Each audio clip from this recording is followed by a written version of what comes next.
348 kilometre অতিক্রম করে বিভিন্ন পাস মানে 4খানা হাই অল্টিটিউড পাস অতিক্রম করে আমরা এসে পৌঁছেছি হিমাচল প্রদেশের কেলংয়ে। হ্যালো জনগণ, তো কেমন আছো তোমরা? আমি অর্পণ, সাথে ক্যামেরায় বরুণ। ট্রাভেলার্স ডায়েরির আরো একটা নতুন ভিডিওে তোমাদেরকে স্বাগত জানাই। A beautiful sunny morning and good morning to all my viewers. Keylong থেকে তোমাদেরকে ট্রাভেলার্স ডায়েরির আরো একটা নতুন ভিডিওে স্বাগত। এই ভিডিওয়ে আমরা কেলং এ কালকে যেখানে নাইট স্টে করেছিলাম সেই ডংথং গেস্ট হাউসের রুম ট্যুরটা নেব। ডংথং গেস্ট হাউসের যদি কথা প্রথমে বলতে বলা হয়, তাহলে দেখো এই যে সামনের যে ঝাঁ চকচকে রাস্তাটা যাচ্ছে, এই রাস্তাটা হচ্ছে লে মানালি হাইওয়ে বা NH3। এই রাস্তার ঠিক পাশেই হচ্ছে ডংথং গেস্ট হাউস। দেখতেই পাচ্ছ রাস্তার পাশেই এই গেস্ট হাউসটা। আর এখানে যদি বলা হয়, দেখো পার্কিং এর ব্যবস্থা কিন্তু আছে, দুটো তিনটে গাড়ি এখানে পার্কিং হতে পারে, বাইক তো অনেকগুলোই হতে পারে। এই পার্কিং এ তোমরা তোমাদের প্রিয় 4 হুইল বা 2 হুইলকে পার্ক করে উপরের ঘরে একটা নিশ্চিন্তে ঘুমাতে পারবে।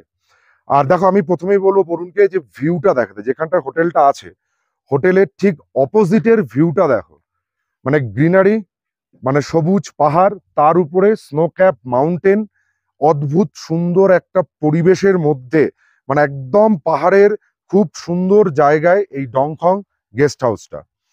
যখন লে থেকে মানালি হয়ে তোমরা তোমাদের ডেস্টিনেশন বা বাড়ির দিকে যেতে চাইছো, তখন ম্যাক্সিমাম লোকজন জিসপাতে নাইট স্টে নেয়। হ্যাঁ, জিসপা ভালো জায়গা, আমি বলছি না জিসপা বাজে, বাট ওখানে হোটেল রুম একটু কস্টলি হয়। আমি হাইলি রেকমেন্ড করব জিসপা থেকে 7-8 কিলোমিটার একটু এগিয়ে চলে আসো কেলং ভিলেজে। কেলং ভিলেজেই কিন্তু হচ্ছে এই ডংথং গেস্ট হাউস। দেখো, সবারই প্রথমে যদি বলা হয়, তাহলে এদের নিজস্ব একটা ডাইনিং কাম রিসেপশন এরিয়া রয়েছে। তোমরা এখানে এসে হোটেলের যা যা ফর্মালিটিস সেই সমস্ত কিছু কিন্তু এই ডেস্কে করতে পারবে। আর একেবারে আমি ডাইনিংটাও দেখিনি, এদের নিজস্ব রেস্টুরেন্ট আছে। এই জায়গাটাতে তোমরা বসে কিন্তু তোমাদের পছন্দ মতন মেনু দেখে, দেখো মেনু চার্টও এখানে দেয়া আছে, কি কি তোমরা খেতে পারো, তার দাম কত, এভরিথিং এই জায়গায় দেয়া রয়েছে। এই সমস্ত কিছু দেখে তোমরা তোমাদের মন পছন্দ করে মেনু সিলেক্ট করে এনাদেরকে বললে তোমাদেরকে বানিয়ে দেবে। আর এই ডাইনিং এ বসেই তোমরা লাঞ্চ, ডিনার, ব্রেকফাস্ট বা ইভিনিং স্ন্যাক্স করে ফেলতে পারো। তবে সেক্ষেত্রে ইভিনিং স্ন্যাক্সটা রুমেও এরা প্রোভাইড করে থাকে। এবার চলো ডংথং গেস্ট হাউসের রুম টুরটা সেরে ফেলি। এখানে আমাদের ব্রেকফাস্ট ইনক্লুড রয়েছে। ব্রেকফাস্টের ভেতরে তোমরা কেবলমাত্র পরোটা আর গরম চা পাবে 1 কাপ করে। পরোটা ডিফারেন্ট টাইপস অফ পরোটা এখানে আছে, আলু পরোটা, অনিয়ন পরোটা, আলু অনিয়ন পরোটা, পনির পরোটা, এগ পরোটা, তারপরে হচ্ছে গোবি পরোটা, ডিফারেন্ট মেনু রয়েছে। এবার যে পরোটাটা তোমাদের পছন্দ হবে সেই পরোটাটা তুমি এদেরকে বলবে, এদের কুক সেটা তোমাকে বানিয়ে দেবে, আর সাথে দেবে 1 কাপ গরম চা। দেখো, নিচের কাউন্টারে ফর্মালিটিস কমপ্লিট করার পর ফার্স্ট ফ্লোরে চলে আসবে। এদের রুমগুলো কিন্তু সব ফার্স্ট ফ্লোরেই রয়েছে। আমাদের যে রুমটা আছে সেই রুমটা আমি তোমাদেরকে দেখিয়ে দিই, তাহলে তোমরা একটা সম্যক আইডিয়া পাবে এই ডংথং গেস্ট হাউসের রুমগুলো কেমন। ডংথং গেস্ট হাউস কিন্তু খুব একটা বড় নয়, 8টা রুম নিয়ে এই গেস্ট হাউসটা তৈরি হয়েছে। আর আমরা যে রুমে আছি সেই রুমটার নাম্বার হচ্ছে 101। রুমে ঢুকেই যেটা প্রথমে চোখে পড়বে সেটা হচ্ছে কিন্তু একটা কিং সাইজ একটা বেড পাবে। এই বেডে তোমরা অনায়াসেই 3 জন থাকতে পারবে, 3 জন অ্যাডাল্ট অথবা মা বাবা বাচ্চা এখানে থাকতে পারবে, কোনো অসুবিধা নেই। আর রুমের ভেতরে এই খাট ছাড়াও দুটো তোমাদেরকে টেবিল প্রোভাইড করা হবে, একটা সেন্টার টেবিল আর একটা হচ্ছে বেড সাইড টেবিল। আর এখানে একটা কাভার্ড রয়েছে, কাভার্ড উইথ মিরর, যেখানে তোমরা সাজুগুজু করে ফেলতে পারবে। আর আমরা যেহেতু গতকাল রাত্রে এখানে স্টে নিয়েছিলাম, আর আমি পরের দিন সকালে রুম টুরটা করছি, যেন ঘরটা খুব অগোছালো আছে, জাস্ট রুমটাকে দেখো। আর এই রুমে আমরা 5 জনাই স্টে করেছিলাম। 5 জনা স্টে করার জন্য কি হয়েছিল, হোটেল কর্তৃপক্ষ মানে গেস্ট হাউসে যারা ছিলেন তাদেরকে প্রথম থেকেই আমাদের কিন্তু আর দুটো এক্সট্রা বেড এখানে দিয়ে দিয়েছে। এটা হচ্ছে রুমের বেসিক ফেসিলিটিস। তাছাড়া দেখো, ইলেকট্রিসিটির কোনো প্রবলেম নেই, ইলেকট্রিক রয়েছে, বাল্ব টাল্ব জ্বলছে। আর 5 জনের জন্য কিন্তু ইন্ডিভিজুয়াল 5টা সকেট দেওয়া আছে, মোবাইল বা ইলেকট্রিক্যাল যে কোনো গ্যাজেট চার্জের জন্য। প্রথমটা দেখো, এই হচ্ছে একদম মেন সুইচ বোর্ডের সঙ্গে একটা প্লাগ সকেট দেওয়া রয়েছে, এখানে তোমরা চার্জ করতে পারো।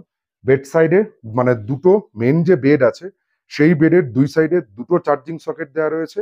আর একটা যেখানে বাপন যেখানে স্টে করেছিল, বাপনের খাটের ঠিক উপরে দেখো আরো দুটো চার্জিং সকেট দেয়া রয়েছে। তার মানে আমাদের মতন 5 জন বন্ধু বা বান্ধবী যারা আসছো বা 5 জনের যদি গ্রুপ আসো, তারা প্রত্যেকে কিন্তু ইন্ডিভিজুয়ালি তোমরা তোমাদের যে কোনো ইলেকট্রিক্যাল গ্যাজেট অ্যাট এ টাইমে চার্জ দিতে পারবে।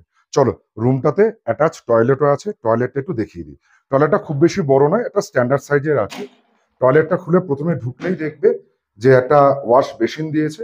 ওয়াশ বেসিনের উপর একটা মিরর আছে, যেখান থেকে তোমরা নিজেদেরকে দেখে ফ্রেশ করে নিতে পারবে। আর অ্যাজ ইউজুয়াল এখানে ওয়েস্টার্ন স্টাইল টয়লেট রয়েছে, ফ্ল্যাশ আছে। ওই যে বললাম পুরো লেহ লাদাখ আর এখানে জেট শাওয়ার বা হ্যান্ড পুশার নেই, তার পরিবর্তে একটা জেট স্প্রে দেয়া রয়েছে যেটা তলা থেকে আসছে। গিজার প্রোভাইড হয়েছে, কারণ এখানে গতকাল রাত্রে টেম্পারেচার কিন্তু প্রায় 4 ডিগ্রি নেমে গেছিল। গিজার যেহেতু প্রোভাইড হয়েছে সেজন্য 24 আওয়ার্স তোমরা কিন্তু গরম জলের ফেসিলিটিটা পাবে। আর এখানে স্নানের জন্য এই কল দেওয়া রয়েছে, বালতি মগ দেওয়া আছে। এখানে তোমরা গরম জল, ঠান্ডা জল সবকিছু পেয়ে যাবে। আর কারোর যদি মনে হয় তোমরা শাওয়ারে স্নান করতে চাও, সেক্ষেত্রে শাওয়ারও প্রোভাইড রয়েছে।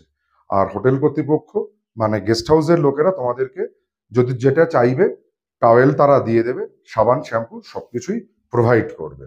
আর দেখো রুমটাতে তো জানলা তোমরা আগেই দেখেছিলে, মানে তোমাদের সাফোকেটিভ কোনো ব্যাপার এখানে আসবে না। একটা হিউজ জানলা রয়েছে, আর জানলা থেকে মানে রিজু যে খাটটায় দিয়ে রাত্রে স্টে করেছিল সেখান থেকে যে ভিউটা নিচ থেকে দেখলাম, এই ভিউটা কিন্তু তোমরা বিছানাতে বসেই দেখতে পারবে। একটা সুন্দর মেসমেরাইজিং একটা ভিউ এই রুমের থেকে তোমরা উপভোগ করতে পারবে। হ্যাঁ, রুম তো বললাম। রুম বলার পরেই যেটা মাথায় আসছে এবার হচ্ছে রুম রেন্ট বা টেরিফ কত করে আসছে। সত্যি কথা বলতে বস, আমি এই হোটেলটা কিন্তু কোনো বুকিং সাইট থেকে বুক করিনি। ডিরেক্ট গুগলে গিয়ে সার্চ করে এদের ফোন নাম্বার আমি পেয়েছিলাম, সেখান থেকে ফোন করে রুমটা বুক করেছিলাম। আর অনারের ফোন নাম্বার আমি স্ক্রিনে দিয়ে দেবো। তোমরা যদি এখানে নাইট স্টে করতে চাও, তাহলে অনারের সঙ্গে কথাবার্তা বলে তোমাদের চেক ইন চেক আউটের ডেট বলে দেবে, তারা সবকিছু ব্যবস্থা করে রাখবে। এই ডংখাং গেস্ট হাউসে আমাদের 1 নাইট স্টে উইথ ব্রেকফাস্ট মিলিয়ে পার হেড পড়েছে 800 টাকা করে। মানে 5 জনের জন্য 1 নাইট স্টেতে আমরা বিয়ার করছি 4000 টাকা। খুব একটা বেশি কিন্তু নয়, একটা স্ট্যান্ডার্ড। সমস্ত কিছু এখানে তোমরা পাবে। আর এই হচ্ছে ডাংখাং গেস্ট হাউসের একটা বেসিক ভিডিও। এই ভিডিওটা যদি তোমাদের ভালো লাগে তাহলে আমাদের চ্যানেল ট্রাভেলার্স ডায়েরিকে সাবস্ক্রাইব করো, পাশে থাকা বেল আইকনটিকে প্রেস করো, সবার আগে নোটিফিকেশন পাওয়ার জন্য। লাইক করো, শেয়ার করো, কমেন্ট করো। টাটা।